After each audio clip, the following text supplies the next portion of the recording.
आसाराम जी रात में घर खोलने के पक्ष में नहीं थे, पर सवेरे दरवाजा खोलने का वादा किया। हमने सोचा क्यों ना लौटने से पहले घर के बाहर ही कुछ पड़ताल कर ली जाए, ताकि कुछ तो अंदाजा लगे। तो ऐसा लग रहा है कि शायद हमें सुबह ही इन्वेस्टिगेशन अपना करना पड़ेगा, क्योंकि वो जो लेडी हमें अभी मिली उन्होंने कहा कि सवेरे के समय सब मिलेंगे। क्या एक रिस्ट्रिक्शन होता है कि नहीं रात में ही कर सकते हैं इन्वेस्टिगेशन, या जो हॉन्टेड प्रॉपर्टी है वो तो दिन में भी? देखिए, इन्वेस्टिगेट जो करते हैं हम लोग ज़्यादातर रात में करते हैं, लेकिन ज़रूरी नहीं है कि अगर हमें कुछ एविडेंस चाहिए तो रात में ही मिले। एक्टिविटी दिन में भी हो सकती है, तो हम लोग देखो रात में तो भी जा नहीं सकते हम लोग, तो दिन में भी हम लोग कर सकते हैं इन्वेस्टिगेट इसको। पर क्योंकि ये सीढ़ियां भी बाहर तक आ रही हैं अनस, मुझे लगता है कि हम एक इन्वेस्टिगेशन करके उसके बाद चलें, फिर हम सुबह सुबह यहाँ। मुझे भी ऐसे लगता है कि हम लोग को कर लेना चाहिए, क्योंकि हम लोग यहाँ पर रात में मौजूद हैं, इस लोकेशन पर पूरा माहौल भी है। एक बार इन्वेस्टिगेट करके देखना जरूर चाहिए कि क्या निकल करके आता है, कुछ है या नहीं। हाँ, यहाँ पर एक बार देख सकते हैं। क्या कोई एनर्जी हमारे आसपास है जो हमसे बात करना चाहे? इस घर में कोई रहता है? 3 लाइट जला करके मुझे बता सकते हैं अगर आप हैं हमारे आसपास। हम आपसे बात करना चाहते हैं, कोई भी हमारे पास है, कोई भी ऐसी शक्ति, कोई एनर्जी जो हमसे बात करना चाहती हो, इसमें 2 लाइट जला दीजिए, 2 या 3, ताकि हम जान सकें कि आप वाकई में हमें सुन रहे हैं, हमें देख रहे हैं। इसका मतलब यहाँ कुछ ऐसा है। 3 लाइट जली है कहने पर। कहते हैं K2 मीटर की बत्तियां तब जलती हैं जब वो किसी एनर्जी यानी ऊर्जा के दायरे में आती। बत्तियां लगातार जल रही थी। इसका क्या मतलब था? इसका मतलब यहाँ कुछ ऐसा है। 3 लाइट जली है कहने पर। तो ये घर के दायरे की बात है कि घर की 4 दीवारी के अंदर की बात है, और हम इस समय बाहर इन्वेस्टिगेट कर रहे हैं। मुझे लगता है कि हम चलते हैं और हम सुबह सुबह वापस आते हैं। रात के अंधेरे में साए भी सच से ज्यादा लंबे हो जाते हैं। दिन के उजालों में तस्वीरें साफ। हम सुबह दोबारा आने के लिए गांव से वापस लौट गए। सुबह के 6 बजे हैं, अभी भी अंधेरा ही है, लेकिन अब हम एक बार फिर वहां पर जा रहे हैं।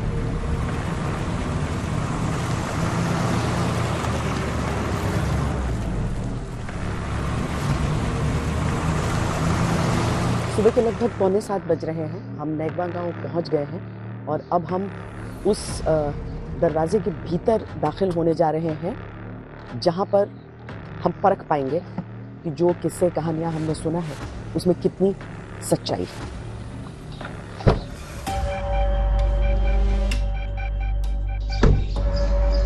सुबह की रोशनी में सबसे पहले ड्रोन कैमरा भेजकर हमने मकान को ध्यान से देखा। देखने से ही लग रहा था कि कभी यह आलीशान हवेली रहा होगा। फिर क्या हुआ ऐसा जो इसकी ईंट ईंट बिखर गई?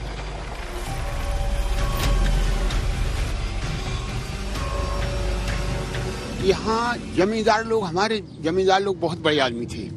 अपने समय में इन्होंने ये मकान और ये मंदिर, कुआं, ये सब कुछ उन्होंने अपने समय में करवाया था। जमींदारों में झगड़ा हो गया, वो यहाँ की जमींदारी चाहते थे तो इन्होंने नहीं दी। वो ये महाराजपुर गए, उन्होंने जो है हमारे एक जमींदार को मार दिया था।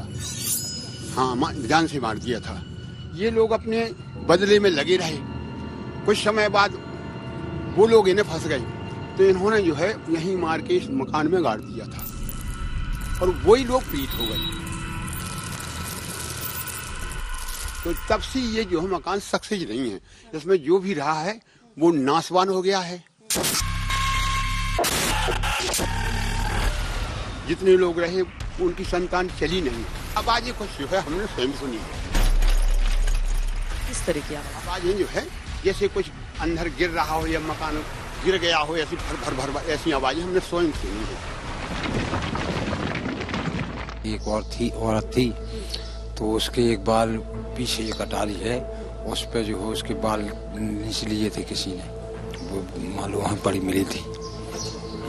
और जो है उसके बच्चा भी हुआ था, तो बच्चा भी उसका खत्म हो गया था। है उसमें भूत तो है, कुछ ना कुछ है तो है ही है, ये तो बात पक्की है। जो उसमें रहा उसके संतान ठीक ठिकाने से नहीं हो पाई। अगल बगल के घर में लेकिन लोग आराम से रहते हैं, अगर बगल में कोई कुछ नहीं दिखाई देता है, न कुछ हुआ है। बस आप कभी गए हैं? हम अभी नहीं गए, पहले जाते रहे। घर के जो मालिक हैं, जो अब छोड़कर यहाँ पर रह रहे हैं, उनको जरा हम बुलाते हैं। आइए आइए आइए। आप अब इस घर में रहते हैं? जी जी हाँ। आइए जरा आपके पुराने घर तक हम चलते हैं। क्या वजह रही, क्यों आप लोगों ने छोड़ा, कितने साल पहले उसे छोड़ा? ये इसमें कोई आवाज नहीं था मैडम। जितने लोग वहाँ गए, वहाँ कोई सही तरीके से जीवन में यापन नहीं कर पाए अपने जीवन का। वहाँ कुछ ना कुछ दिक्कतें उसको पैदा होती रहीं। ये जो दरवाजे पे लिखा, तो ये आप लोगों ने लिख के फिर यहाँ से? हाँ, ये लिख दिया है किसी ने कि भूतों से सावधान रहें, ये सही नहीं है जगह, इसलिए लिख दिया है किसी ने। कोई जाता ही नहीं है? कोई नहीं जाता है। यहाँ एक महिला रहती थी, तो उसके साथ भी ऐसा ही हुआ था। एक बार खाना बना रही थी, तो ये कोई आया, इतना बच्चा सा बता रही थी कि वो आया, मेरे बाल नाल नोच की उसने यहाँ फेंक दिया, आटा साटा सब फेंक दिया था उसने। तो वहाँ से वो भाग गई। उसका एक बच्चा था छोटा सा, उसको भी खत्म कर दिया था इसी मकान में। किसी ने गला दबा दिया हो या जो भी हुआ हो उसके साथ। वो सब जितने यहाँ रहे हैं वो सब मिट गए, कोई बचा नहीं है। ये घर आपका है? जी। और ये घर? ये हमारे परिवार वालों का ही है, जो हमने सुना है, पर इसमें हमारा भी हिस्सा बैठता है, हम लोगों का भी उसमें है। क्या वो हिस्सा ले रहे हैं आप? नहीं, वो पड़ा है, वहाँ कोई रहता ही नहीं है। सुना था कि वहाँ जो है उनको कुछ दिखता है, लेकिन हम तो बगल में रहे, छत पे भी लेटे, कभी हमको कभी कुछ नहीं दिखा। बल्कि अब उनको वहाँ बोर भी है, पानी भी यूज करते हैं, कोई दिक्कत नहीं, कभी कुछ दिखा भी। पानी वहीं से लेना पड़ा? वहीं से लेते हैं, वहाँ पर पानी है, बोर करवा के पानी यूज करते हैं। हर शख्स की अपनी कहानी थी, हर कहानी में डर था, लेकिन अब बारी थी खुद उस कहानी का हिस्सा बनने की। हम घर की दहलीज पार करने के लिए बढ़े।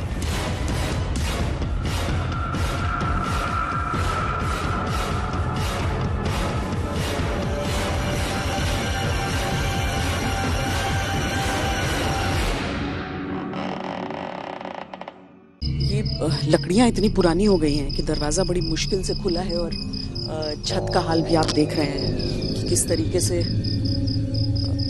क्या पता, ये भी एक डर रहता है कि कहीं गिर न जाए। लेकिन अंदर ऐसा लग रहा है जैसे प्रकृति ने पूरा अपना साम्राज्य यहाँ पर फैला लिया है, क्योंकि इंसान यहाँ से चले गए।